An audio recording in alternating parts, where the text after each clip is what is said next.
चेलाहार जे मुख़्तलिफ़ ॻोठनि जे रहवासियुनि पारां थरदीप माइक्रो फाइनेंस तंज़ीम ख़िलाफ़ एहतजाज कयो वियो। ॻोठाणनि जलाल भील, प्रेमू भील ऐं ॿियनि जी अॻवानी में एहतजाज कंदे चयो त हिन साल बेमुदाइतनि बरसातुनि सबबि जमा थियल फसल सड़ी वियो ऐं बाक़ी गुज़िरियल फसल खे आयल माकड़ खाई ख़तमु करे छॾियो। हुननि चयो त थरदीप माइक्रो फाइनेंस इदारे जा मुलाज़िम हर रोज़ अची व्याज ते ॾिनल कर्ज़ जी किस्त लाइ ग़रीब मिसकिन माण्हुनि खे परेशान करे रहिया आहिनि। अरे बाबा के पहिरें नंबर में असांखां इहो आहे त असां वटि का शइ कोन छॾी आहे, मकड़ खाई तबाह करे छॾियनि मुल्क।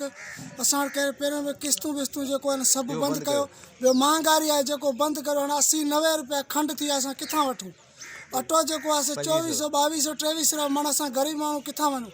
ख़ुदि न कयूं त ॿियो असां हाणे छा कयूं? असां महांगो मिले थो ऐं अटे करे बीमारी इहे महांगाई जे दौर ते वधे गई। महिरबानी करे महांगाई घटि करो। अटो मिले को न त बचे बीमारियां में अटैक में माण्हू सॼा मरे जासे में हुकूमत हला सके थे। थर परकर में जेको मकड़े जेको तबाही करे छॾी, का शइ कोन छॾी आहे। ऐं गवर्नमेंट जेको आहे अटो महांगो, खंडु महांगी, घी महांगो, हर शइ महांगी। ऐं ग़रीब माण्हू जेको आहे मरण लाइ तयारु आहे ऐं बुख काशी लॻी पई आहे थर परकर में।